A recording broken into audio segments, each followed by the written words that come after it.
Girl, Diddy is at it again. I know y'all heard about what's going on with Diddy, honey. If you haven't, don't you worry. I got all the details right here. They say he's over there drinking what? Toilet water, wine toilet water, alcohol toilet water. What he got? He doing something freaky up in them jail cells with all those men. I knew he was going to have a good time up in jail. See, jail is not a punishment for Diddy. It's a party time because he got all those men. They doing some drinking toilet water. What the heck is that?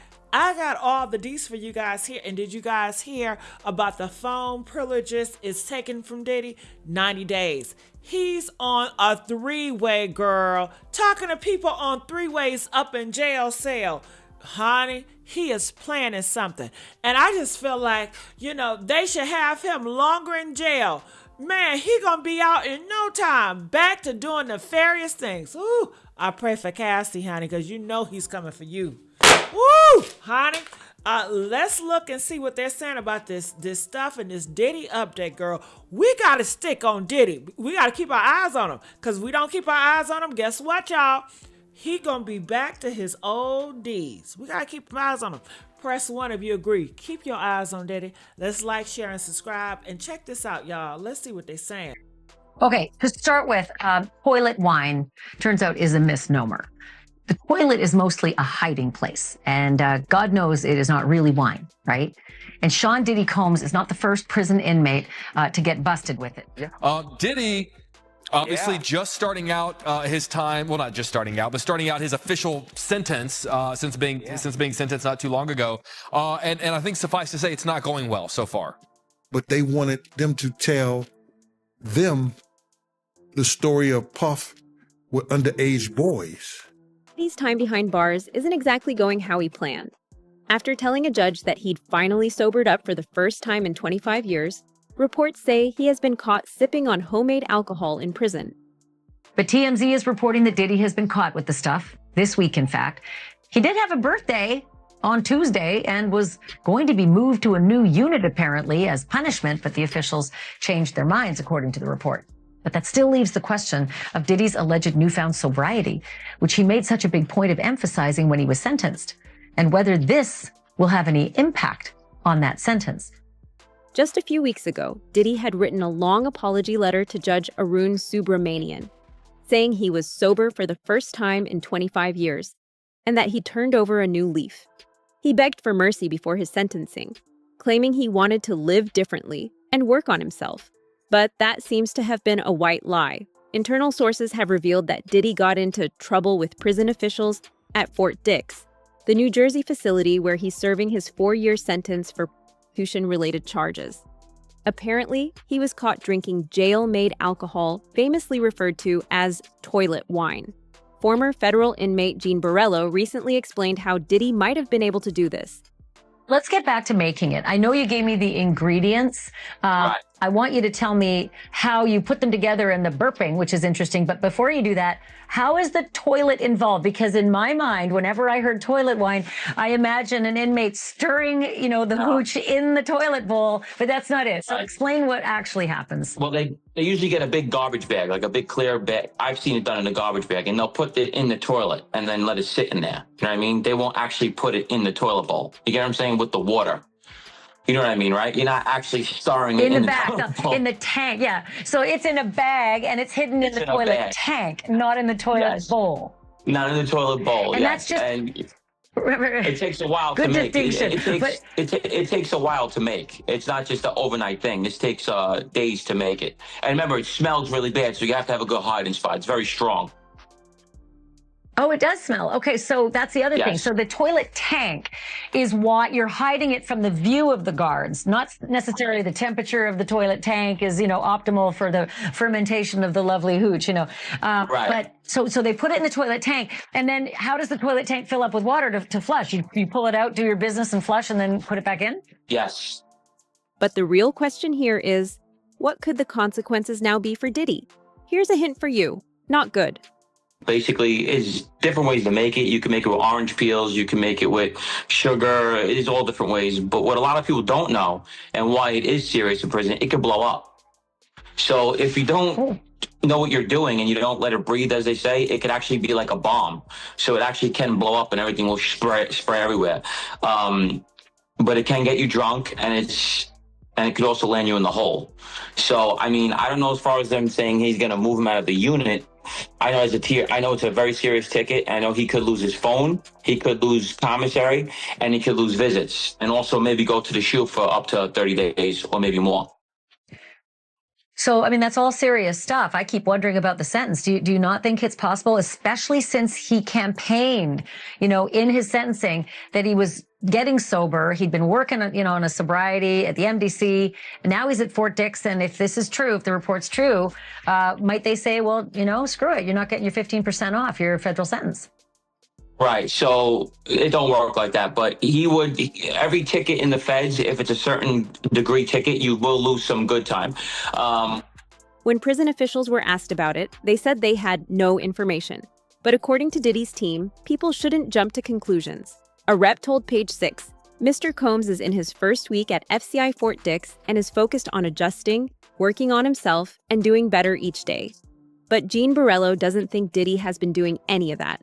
In fact, he's of the opinion that Diddy could have possibly been trying to turn this into a business, given that's often what happens in prisons. Oh, like I said, these people that usually do make it are very good at it, and they actually charge to make it. So in federal prison, everything's a business. So he probably paid somebody to actually hold that in their cell and make it for his birthday. I guess it was his birthday that came up, and they will make this alcohol beverage for you. But what's confusing to me is that when you're in the feds, usually there's a crooked CO that'll just bring you in an actual bottle of vodka. So I don't know why they even made it. Serious? Yes. It's a far cry from the Diddy the world once knew, the flashy music mogul throwing wild white parties and living a non-stop party life. Now, he's wearing a gray beanie, a thick blue prison coat, and a scruffy beard that makes him look years older. Recent pictures from the Fort Dix yard show him smiling and talking with other inmates, a shadow of the man who once ruled the charts and red carpets. Before being locked up, Diddy wrote in his apology letter that prison had forced him to face himself. I literally lost my mind, he admitted. I'm sorry for that and always will be. He blamed his past behavior on alcohol and drugs, saying, I lost my way. My downfall was rooted in my selfishness. I have been humbled and broken to my core. He went on to say, the old me died in jail and a new version of me was born. Prison will change you or kill you. I choose to live. Diddy's lawyers had actually requested that he be placed at Fort Dix because it's a low-security facility. But even this low-security facility isn't seemingly safe for Diddy. Just a couple of weeks ago, he was allegedly attacked in prison and woke up with a knife at his throat. Diddy, obviously just starting out his time, well, not just starting out, but starting out his official sentence since being sentenced not too long ago. And I think suffice to say, it's not going well so far. Yeah, no, you're absolutely right. I mean, he's got 4 years and change that he's going to ultimately have to serve, although he has served already a year as he awaited his trial and then went through his trial. So ultimately, probably he was going to serve about 2.5 years or so, but it's still serious time that he's going to have to serve. And he has already, at least if you listen to people close to Diddy, been the victim of violence behind bars. So there was an incident that we first learned about 2 weeks ago during Diddy's sentencing hearing, and he said, I was sleeping in my bed in the prison. It's a federal detention facility in Brooklyn called MDC Brooklyn, and there are federal inmates who are in many cases waiting for their trial as well. And Diddy claimed that somebody held a knife to his throat. He woke up and this guy basically had him and he had the knife, and Diddy was at this person's mercy. Now, it's unclear what exactly happened from there. Was there a guard that came in? Did Diddy somehow fight this person off? Well, it seems unlikely that happened. Or did the person just leave? Bottom line, this guy, at least according to people close to Diddy and Diddy himself, could have hurt him badly or even taken his life. And I think that was something they wanted known during the hearing because they wanted the judge to take some pity on Diddy. Now, while news outlets didn't get or give specifics at the time, a former inmate who goes by the name of Raymond Castillo has since revealed what really happened to Diddy and why he was attacked. It's very dangerous in there. It's very, very, very dangerous. I'm one of the lucky ones to say I made it out, because in there, you could go in. I've seen brothers go in there and really lose their lives. Especially while Mr. Combs was in there, 2 people has lost their lives. Right. I do remember Due reading to gang violence. Yeah. Did he have a CO that was kind of near him more than others, or not really? Nah, he's a regular enemy just like everybody else. Wow. They might watch him. They might watch him just a little more at times, but he's just a regular enemy just like us. He's going through everything we're going through: the cold trays, the lockdowns, the police on the monitor us with the segregations. He is living what we're living. There is and there was no special treatment for Sean Diddy Combs. There's no favoritism for him in there at all. Can you talk to me about the incident when he woke up to a knife to his neck? That's false. Oh, he didn't wake up with no knife to his neck. The incident, I recall the incident because I'm the one that intervened when the incident was going on. He was watching TV actually when this happened. He was watching Basketball Wives, and this West Coast gang member that was serving 30 years walked up to him and was really trying to take a chair from him that Diddy was already sitting on. The incident happened over a chair that nobody owns, that the facility owns. So he was trying to take this chair from Diddy. So Diddy, and mind you, Diddy wasn't scared. Diddy didn't flinch. He just stared the guy down and was asking the guy, "Your homeboy, why you coming at me like that about a chair that don't belong to none of us? You see, I'm watching TV." And the guy got hostile. I don't know if he was trying to look for some clout or he was having a bad day. He got hostile with Diddy. But this is where I've seen Diddy's actual change. When the guy was getting hostile, Diddy tried to spread love to the guy and talk some positivity to the guy. And the guy wasn't trying to take heed of it. The guy went and got a knife. So when he went and got the knife and tried to back the knife out, I intervened and grabbed the guy's hand. I got in between them, grabbed the guy's hand to prevent them from trying to stab Diddy. Raymond then went on to say that Diddy actually tried and succeeded at diffusing the situation in order to avoid a fight, and that the truth was nothing like what was being reported in the media. Diddy just got up and tried to speak to the guy and told the guy, like, "Yo, homeboy, are you all right?" He even told the guy, you might need a prayer or something. And actually try to pray with the guy and everything. Like, the way I seen Diddy handle that altercation, I've never seen nobody handle it like that before. He offered it's a situation that could have actually went left. It could have went bad. But thankfully, nothing happened, and everybody stayed safe. Even when the police rushed the unit because they seen on the camera, Diddy tried to speak up for the guy. For his supposed attacker, Diddy tried to speak up for this guy to keep him on the unit. Did he really offer to pray with him after the guy pulled a knife on him? He told the guy, "I think you need to find God, homeboy." Oh, wow. And what did he say, the West Coast gang member? Well, the guy was just saying he has 30 years. He's doing 30 years. He has nothing to lose. Oh, I will never make it home. And not to be, I guess, naive, but when you say he just goes to get a knife, like, where do you just go to get a knife? I mean, did he have it hiding on like a homemade shank under a table or something? Or like, they usually have that stash spot, homemade, jail-made stash spots. So he he went to wherever he was hiding it at, and then he came back with his knife. Wow. I mean, do you know if, you say stash spots, do you know if Diddy was ever offered any drugs in prison or anything jail, anything like that? And he was like, no. Diddy did involve himself with no negativity. Wow. That's crazy. That story got totally twisted in the media. I mean, and I know this was months ago, but that got completely twisted. It was reported that a guard or a CO actually broke it up, that fight, but it was you. Yes. Now, it's interesting that Diddy's already gotten attacked in prison because many people have claimed he's going to have a target on his back simply due to the amount of dirt he has on some very, very powerful people. In fact, an ex-mobster has even claimed that Diddy has Epstein-esque links back to the CIA and that he might be too dangerous if left alive. So you're saying, too, let me stop you here, that Epstein made a lot of his money through blackmailing wealthy people? He did, but he was protected because Jeffrey Epstein by himself couldn't blackmail someone like Les Wexner. who has connections to the Genovese crime family. Who's ever the blackmail mark has to know if you touch Jeffrey Epstein, there's going to be retribution. The only way that Jeffrey Epstein could blackmail some of the most powerful people in not only in the country, but in the world. You know, I didn't think that far into this, that he could have been, you know, a CIA operative, if you want to call him that, being used by the CIA to blackmail politicians and powerful people. Some as young as 10 years old.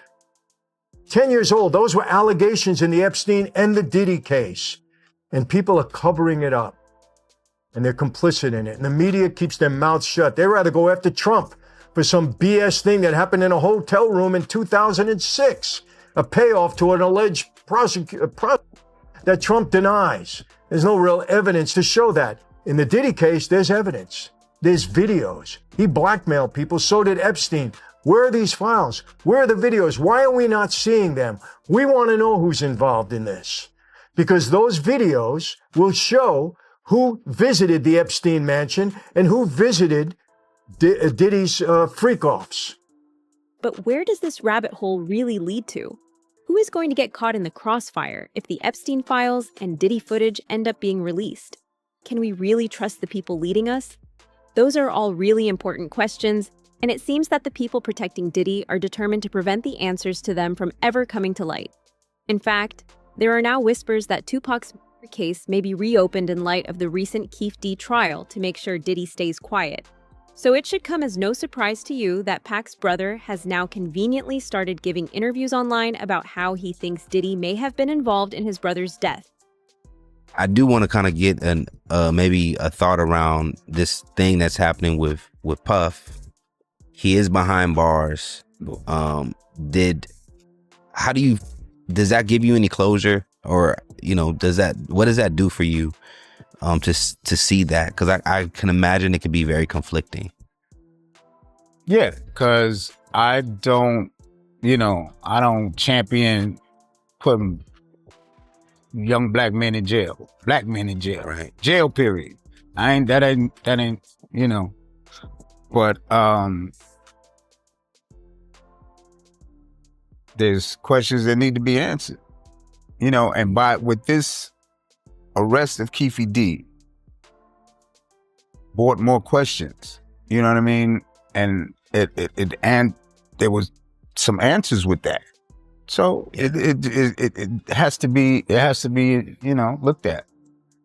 When you go back to 1996, 95, or more so just like in those 90 eras when things were really, really tough between the East Coast, the West Coast, one tribe versus another tribe, are you surprised to know that this is where Diddy's life has ended up at the moment?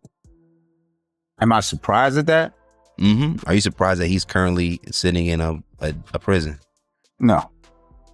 So, what could this mean? Well, first of all, Diddy knows the feds have him by the throat. They raided his mansions and found hundreds of hours of freak-off footage. So they're definitely holding back when it comes to putting a leash on him. But at the same time, they also let him off with about 50 months in prison, which seems to suggest that this entire spectacle may have been designed to publicly humiliate Diddy and not actually punish them. The politicians that was pandered to was the Attorney General, Richard Thornburg. So it went all the way up the food chain, and it had to be covered up at all costs. With Epstein, we're seeing the exact same thing. And also with Diddy, that Epstein was protected. Damian Williams did the damage control on the Epstein-Maxwell case, is making sure that the witnesses that were called to testify against Maxwell didn't have knowledge of any of the other abominations that were going on. And then he oversaw the Diddy grand jury. And the thing with Diddy is he was starting to get too much press also, because there were a number of, last March, there were 8 lawsuits that were filed against him. Now there's many, many more. But Diddy is indicted. Well, he's got 3 indictments, but one of them is a racketeering indictment, and he's the only one indicted. Diddy was also had hidden cameras. And there were hidden cameras in all of his homes. And and what kind of struck me as perplexing is usually the FBI served search warrants for human trafficking. It was Homeland Security that served the search warrant on Diddy. And the search warrants were served in Los Angeles and also Miami, but they emanated from the Southern District. So Damian Williams had his paws on the search warrant, just make sure that that they did damage control. And Damian Williams is really, really dirty in all of this. And he retired or resigned from being a U.S. attorney about 2 or 3 weeks ago. I started making a lot of noise about him. I don't know if I had anything to do with his resigning, but on some of the bigger podcasts I've been on, I've pointed him out that he's really been very, very dirty. Anybody who covers up child trafficking. And at this point, there's probably, I think, with Busby's cases, there's probably 20 minors involved. There were, in the first 8 cases, 2 of them were minors. With his depravity exposed to the world and his public image and businesses destroyed, Diddy can no longer go back to the life he had. And the feds will always have more evidence they can use against him. But for now, it seems he may be of use to them, since President Donald Trump has also mentioned that he is considering pardoning Diddy. Diddy is telling other inmates at Fort Dix, the prison where he is now serving his sentence, telling them that he is going to be pardoned by Donald Trump early next year. We know this based on sources who are at Fort Dix. And he is telling people that, and we can't say how we know, but on the outside, we have confirmed that's true, that he is telling people that. So this is a real thing. So this is not just him trying to buddy up to people in the yard. He's saying this based on information that he is getting. Yep. That it's still on the table. So we told you that literally the day after he was sentenced, somebody from his legal team contacted somebody who has President Trump's ear, somebody in the White House, asking for a pardon.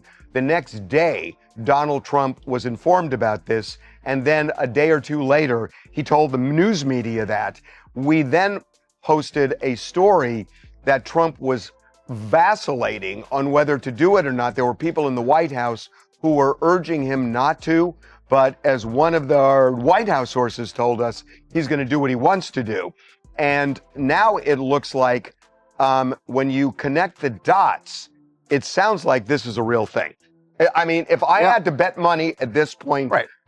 My bet is Donald Trump's going to pardon Diddy. And if you're Diddy and you're at Fort Dix, you don't go around saying that unless you have some reason, because it's just you're gonna look stupid, right? You're gonna be there for 2 years. You're you're just meeting these inmates. They probably think you're full of it anyway, right? So you won't say it unless you have actual information. Yeah, am I sure? And as if on cue, just a few days ago, media outlets started reporting that Diddy just got a small win in court, one that could speed up his fight to get out of prison sooner.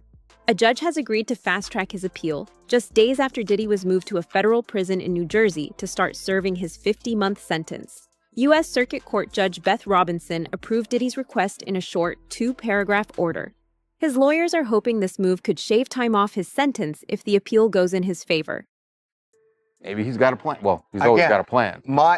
Based on everything we know, my money is on Diddy will be a free man by March. What's interesting, and honestly, based on a phone call that I made a few minutes ago, maybe much sooner. Hey, it's Marie from Bellingham, Washington. I don't think anybody should count their chickens before they're hatched. It's rather unfortunate, but President Trump seems to flip-flop back and forth depending on which way the wind is blowing. So I think Diddy better just hang on. Yeah, that is also true. I mean, like if you're true. Diddy, like yes, you can be confident. But here's the difference. Here's the difference. You're right that the wind can blow both ways, but Donald Trump is kind of an impulsive guy. When it blows Diddy's way, he may pull the trigger and then just act. And that's what I think is going to happen here. According to the judge, Diddy's legal team has until December 23rd to file their brief. Basically, their full argument on why the conviction should be overturned. The government will have until February 20th to respond, and then Diddy's team gets one more chance to reply by March 13th. If everything stays on schedule, oral arguments, where both sides face off in front of the judges, could start as early as April. These seemingly bizarre concessions to Diddy from judges amid rumors that Trump may pardon him have only increased speculation that Diddy and the government already have some sort of backdoor arrangement. Something that has been speculated for a long time.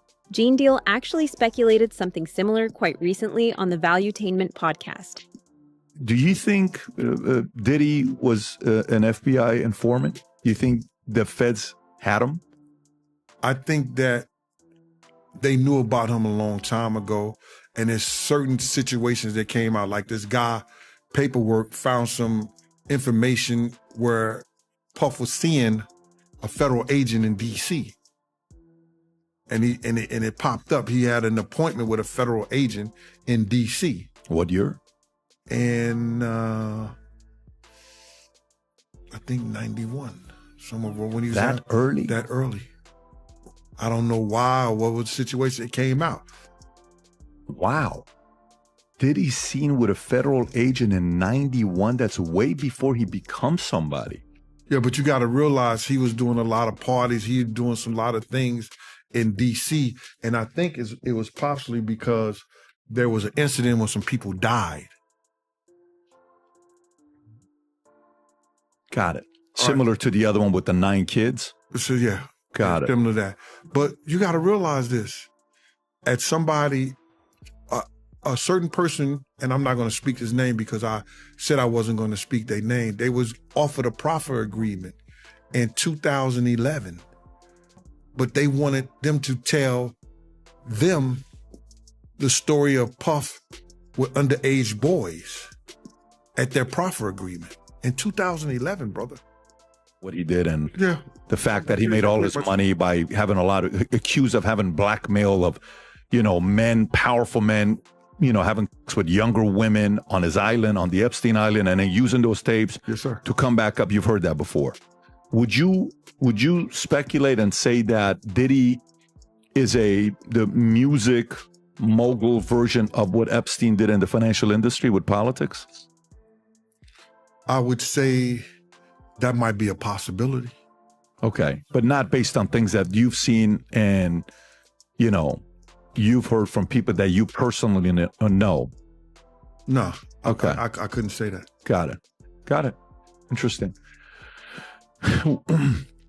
Why else do you think they would raid his Miami and LA home? When that happened, what did you see? When you saw there, why are they doing this? Well, I think it's probably to more so either protect the people that he do have information on, or because of what he did, and he riled up some people in the business, and they trying to show them how powerful they really are. Right now, his official release date is May 8th, 2028, but he could be out earlier if he earns good behavior credits or completes certain prison programs. He's already served 14 months since his arrest back in September 2024. And with this new appeal, his team is hoping that clock might start ticking even faster. For now, though, ex-mob member Michael Francis thinks Diddy will, for the most part, find it easy in prison. Because of the fact that he's a money guy, I think he's going to have more friends than he will enemies. And in a medium security, normally nobody's looking to shank you. When you get into the higher institutions, when people are doing, a ton of time and there's no way you can benefit them, then you got a little more problem. But in a medium security, I don't think he'll have an issue at all. I really don't. He can be too much of a benefit to inmates that are always looking for something, and he could be a golden ticket